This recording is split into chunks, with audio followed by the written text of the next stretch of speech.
The rise in America's gun violence. According to the Gun Violence Archive, there have been at least 233 mass shootings so far this year, fueling debates over gun reform and how to prevent tragedies like the Uvalde school shooting that left 21 people dead, 19 of them children.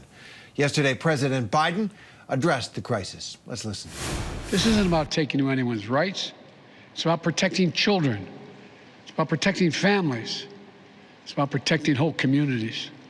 It's about protecting our freedom to go to school, to a grocery store, to a church, without being shot and killed. We need to ban assault weapons and high-capacity magazines. And if we can't ban assault weapons, then we should raise the age to purchase them from 18 to 21. Strengthen background checks. Enact safe storage law and red flag laws. Repeal the immunity that protects gun manufacturers from liability. Address the mental health crisis. Well, there in the cross hall, the foyer of the White House, the president urging action. For more on this, let's bring in ABC News senior investigative reporter Aaron Katersky and ABC News' Alex Presha. And Alex, let me begin with you. Primetime address there in the magnificence of the White House, those candles representing victims. A big presidential moment. How is official Washington responding today? Well, Terry, amongst Democrats, that 17-minute speech is being celebrated. But as you might imagine, amongst many Republicans, specifically Senator Ted Cruz, he called it more divisive politics. And when the president put forth his push to essentially backing that House plan that's making its way through, which would ban assault weapons, or the House plan actually looks to raise the age for assault weapons from 18 to 21. The president saying that we should ban them and then raise the age if we can't accomplish that. Well, we know that both of those are non-starters for Republicans, and an assault weapons ban is not even something that's being considered by this bipartisan Senate group. You know, Alex, the fact of that shooting in Uvalde, those children, those little beautiful children slaughtered, seems to have spurred a little something. There's a few bipartisan senators trying to negotiate something on new gun measures that might protect the next children in the crossfire, or in the crosshairs, I should say. What's happening there? Is this for real? Well, so a couple of things that are being considered and could have some momentum on that Senate side. We're talking about expanded background checks. We know that Republicans, a non-starter for them was universal background checks, but expanded background checks in some way could make it through.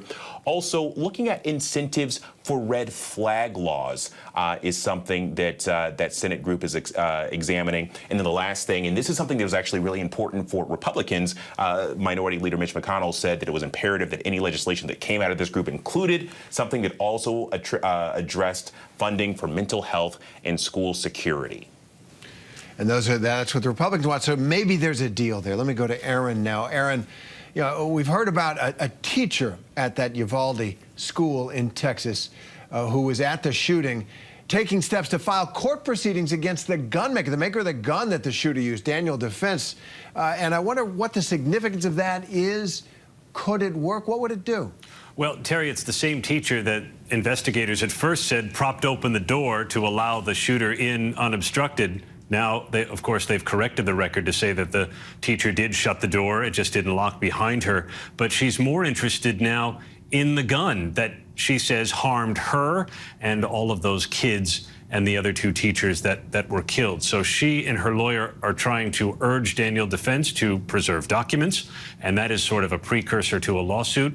A parent of one of those who was killed, little Amelie Jo Garza, her father has also filed a letter with Daniel Defense to do the same thing, preserve documents specifically about the marketing of the weapon, because the belief is that Daniel Defense uses in its marketing things that would appeal to teens, perhaps like the alleged shooter in Uvalde, Salvador Ramos. Taken together, these are modeled, Terry, on a successful lawsuit in Connecticut where parents from the Sandy Hook massacre in 2012 successfully sued Remington. They won a $73 million judgment. One of the attorneys involved in that lawsuit is helping out in Texas now. Those are tough cases to win. They did it in Connecticut. But the idea of liability for the sale of a gun to somebody who then misuses it has traditionally been difficult to prove in court. We'll see how that goes. Alex, we're now learning that the Uvalde, Texas student who survived that school shooting by playing dead and covering herself with the blood of her dead friend, she's going to come to Congress next Wednesday? That's right. She'll be along before the House Oversight Committee, along with families from Uvalde and also from the Buffalo shooting, testifying about the need for legislation. And all of this, from the president's speech last night to this appearance scheduled for next Wednesday, is to put pressure on lawmakers to come up with some sort of gun legislation. You see the stat there, 89% of Americans support universal background checks. This is something that in 86% of Americans support red flag laws. This is something that she will be making the case before lawmakers as they prepare for pushing forward that House legislation to increase the age for assault weapons and also limit some other the capacity of some of these ammos for some of these weapons. And the little Mia Cerrillo will be in the halls of Congress. I can't imagine a voice that the country needs to hear more. That brave little girl who must bear what happened to her and those other children for the rest of her life will speak. We'll be covering it, of course. Aaron Katursky, Alex Presha, thank you. Hi, everyone. George Stephanopoulos here. Thanks for checking out the ABC News YouTube channel. If you'd like to get more videos, show highlights, and watch live event coverage, click on the right over here to subscribe to our channel. And don't forget to download the ABC News app for breaking news alerts. Thanks for watching.